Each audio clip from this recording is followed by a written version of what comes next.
a shock and not a surprise. We heard Ron wasn't well, but it was... I missed the news early today. I was out and about in London and I got a phone call from the One Show saying, oh, sorry, didn't you know? It just shatters you. I'm sort of coping today, but it's going to grow on me as time goes on. Having said that, I can't think about Ron without starting to grin. Yeah. Absolutely. Michael, it must be difficult to pick one, but what's your favourite memory of Ronnie? Well, I mean, an awful lot of brilliant sketches he did, but I do remember him once on the film Fierce Creatures. We were all playing zookeepers, and he was called Reggie Sea Lions, and he had to throw fish into the water, and sea lions would come out. And acting with animals took an awful long time, and we were all terribly patient. Ronnie was absolutely wonderful at keeping everybody patient. And he finally, I think on about the 14th take, when he was asked to carry I think it was a dead ostrich or something across the set, he finally flipped. And it's just wonderful to see Ronnie go. Yeah. He didn't shout a lot, he just quivered. And oh, thought, yes. Stay away, this man is dynamite. But, Barry, I mean, you've been part of his career, his television career, from the very beginning. It must be difficult for you to choose a favourite memory, I'm guessing. Memory of the Frost Report. This has just come to me. There's so much to remember, but... Ronnie Barker standing at the bottom of a chute in a hotel. It was a chute for laundry and things to come down from rooms, and Ronnie Corbett arrives down the chute at speed, stands up very nonchalantly, says good evening to Ronnie Barker and leaves. And you think, what is going on? And it keeps happening. Ronnie Corbett keeps appearing with Ronnie Barker trying to work. Funny, it's been thrown out of a room up there and stuffed as a joke into the waiter thing or something. Corbett's dignity, the nonchalance. I've just come down the chute and this is very embarrassing, but I will just say good evening and walk out the other side. He was brilliant at that. And the legendary Four Candles sketch, of course. Ronnie Barker just gave it to him. Ronnie Barker was a straight man, but you watch Ronnie Corbett in that sketch. His reaction, superb. A consummate professional, I think, really. Oh, yeah. Yeah. And it was just... I mean, Ronnie talks about the Frost Report. That was his big break. You were literally there when he got that break. That glimpse was Don't Walk on the Grass, I think. And he went on the grass and did everything but walk. He danced and did the splits. Cartwheels. And everything. I remember that. Yeah, Ronnie and I were... David Frost, who was massive at the time, and I'd written this show and Ronnie was in it, nightclub show, and Frosty invited us for a drink. Maybe this was his intention, we'd never know. And we just said, oh, my God, David Frost. And as a result, Ronnie went into the Frost Report, and I became a Frost writer, which in those days had a real cachet to it. Right. You could have been awful, but if you were known as a Frost writer, it was great. no cash, but a lot of cash. But is it true that you met Ronnie Corbett and your wife, Terry, on the same day? The very same day, and I tossed a coin and married her. It was a close call. Ron and I would... He was heartbroken. And could you tell from the moment that the two Ronnies met, there was that alchemy and that magic between them instantly? Well, there's a moment in front of the camera, which Mr. Palin will now tell you about, where they're in a police station, and that was the first thing they did on camera together. Oh, that's right. It was just a quickie, really, and someone goes, hello, super, and the other one says, hello, wonderful. And it just did it. I mean, absolutely spot on. Askington, Terry sorry. Jones. The great thing about them together was that they were so... they perfectly understood comedy. They're absolutely professional. I never saw Barry ever forget a line or fluff or anything like that. And also, they knew how to play it seriously to get the laughs. So you can see some of the things they play with enormous intensity, as though it's not comedy at all, and that makes it so much funnier. And you've also really good acting. You've spoken today about what you've described as the silliness about Ronnie Corbett and the fact that there was a twinkle in his eye, wasn't there, I think? Definitely, I think, and that was good for the mix with Ronnie Barker, who was slightly more sort of serious. And there was a naughty side to Ron, wasn't there? His eyes twinkled. When they went, if you'll pardon the expression, to ITV, there'd be live...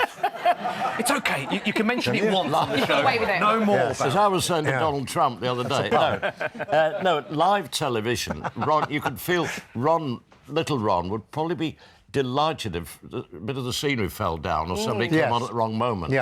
And Ronnie Barker hated it, so it's all done on fear, you know. But Ronnie Corbett had that ability to cope with the moment. It was brilliant. He was a giggler. He'd break up very, very easily, except when he was doing the sketches, when he was always... And I mean, he was lucky. He had very, very good writers. throughout, and they really made the best of the material. I wrote some stuff for him, not that much, and it was just a joy to see him perform it. Some of the sketches he performed were tough sketches as well. They're so wordy, weren't they? Yeah, but he's great pride in the work, would learn everything. Yeah. I say, never get the thing wrong. He was a great reactor, Ronnie Corbett. If you watch him, I'm quite serious. I think it's almost underrated in a way. It's like the brilliant Ronnie Barker, but you watch Ronnie Corbett in the sketch, the emotions flitting across his face. He's reacting to everything that's going on. Brilliant. And he was very self-deprecating when he was working. That must have been a joy to write with someone like that.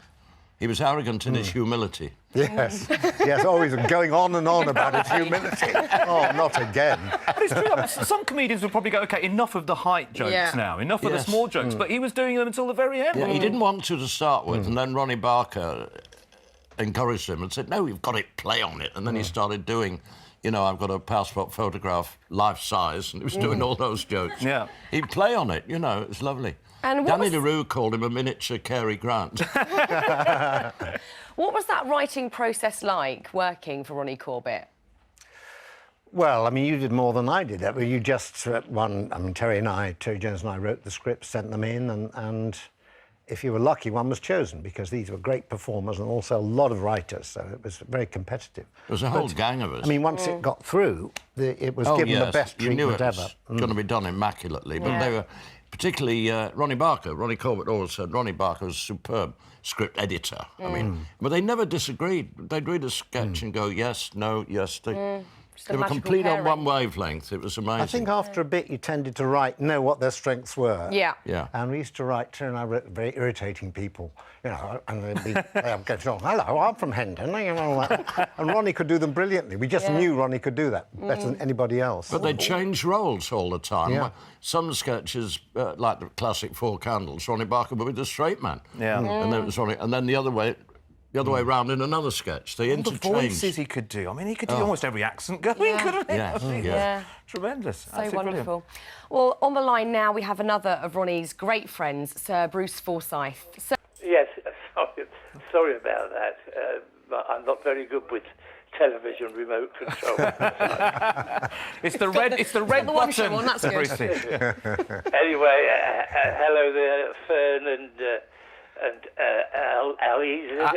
It's Adil to Brucey. Yeah, so that's all right. I'll let you off for that one. It's all good. Fine. Oh, good, fine. But you sort of things have been going through my mind all day long, because when you've known somebody so well and so closely, it's very difficult not to keep thinking about him. But Barry, did you remember the time he came to my apartment? And we were going to rehearse there, and you were there, and he arrived, and the buzzer went, and I went to, get the picture of who was outside, and I pressed the button, saw the photo, well, not the photo, but the picture of him there, and all I could see was a top of a head. So I said, who is it? Who is it? So he said, it's Ronnie. I said, where are you? He said, I'm down here. I said, but we can't see you. So anyway, he came up and we did the rehearsal and everything. I just said, what a great sense of time he had. He went, we were doing something else upstairs, and then he went away. He went down in the lift and everything, got to the bottom, pressed my bell again, just so that we could see the top of his head leaving. See, he was... Well, Barry will tell you, we worked a lot together with him, didn't we, Barry? Yeah, so Brucey, you spent a lot of time with Ronnie on the golf course, didn't you? Yes, and we used to do insults about one another. And one of my regulars about Ronnie is had a nasty accident, Ronnie. Very bad accident. He fell in a divot.